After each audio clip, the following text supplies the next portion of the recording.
When did you first come to the realization that, hey, what I do is artistry. I am an artist.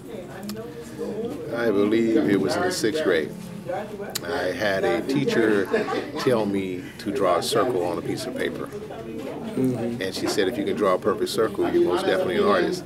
And I thought it was malarkey, but I drew that perfect circle. And then from that day on, I've just been doing it ever since. Black and white was the thing that I loved the most.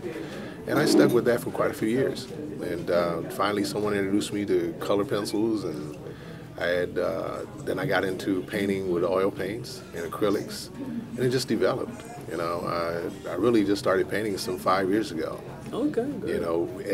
At the level that I'm painting at now, I kind of taken it for granted. For years, working jobs or what have you, and now it's just developed into something that I love and I cherish, and to take something that may not be so significant to some.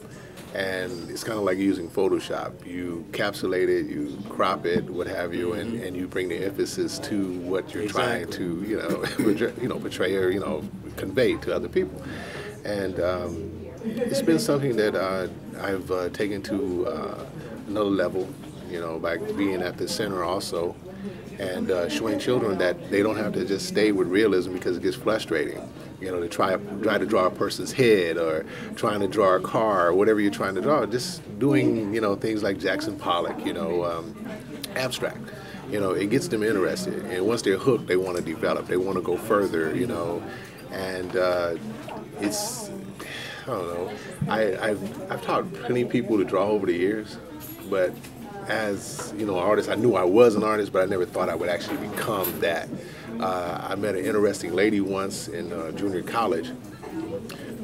She stepped on the stage after doing one woman play, and I thought she was crazy because she said, what you're doing right now, if you keep doing it, it'll become your passion.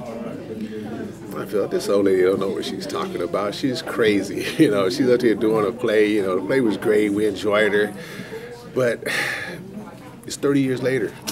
And it is my passion. And I guess Maya D'Angelo knew what she was talking about. Right. So who's been most influential on you in terms of your art?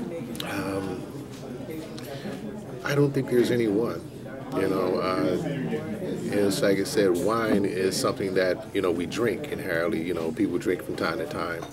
Mine is like that fine wine. Whatever suits your palate. We find that... at least I find, is if I give people more, they have a chance to shop. They have a chance to find what suits their taste. And I don't like staying with one. I'm not a realist. I'm not a abstract artist or, faux realism or, just open it up, a broader range, broader scope. Now, your art, do you have an exhibit somewhere? If someone wanted to purchase your art, how would they do that? How would they see your art? RandyMcSwain.com. Randy McSwain's art collection. You can also actually visit the Wooten Center. A lot of it's there.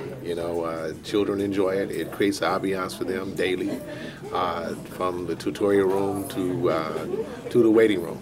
When you come in there, you have this feeling of home. And so I try to create it through my artwork, for kids to enjoy my artwork. And I guess you can also stop by my house as well. And I would imagine the art that you have at the Wooten Center is actually probably gives you the most enjoyment to do that art and have the kids see it and being inspired by it. Well, the art that I do at the center, I do it of the children at the center. I do it in a way that shows their character, not so much as just based on that one child. I leave just a vague, shadow of who they are, their features, so every child who comes there will see like it's a poster child. When you look at, when you walk in some of these businesses, you have a photograph and you see a child on a picture, and it's just a poster. This here has a person saying, okay, that could be me, because the face is vague. The characters are there, but you don't have a real face on it. So I kind of, just nondescript pictures, but it's a good look. Is there a particular piece you're working on now that you've got in the works? Yes, I have a picture that I'm painting called Submitting. The man's hands are raised, his head is bowed. It has that Tupac, feel to it. but I'm keeping it more of a, you know, a faux realism, more of an abstract type feel. So when you look at it, you would enjoy it more. You know, it's a lot of art out here, you know, more like Jamaican or whatever. It's colorful.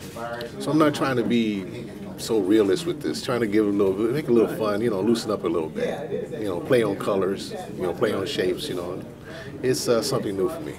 Great. Well, I could talk to you all day about this, but I think we're going to end it here, and I really appreciate your time. And I thank you.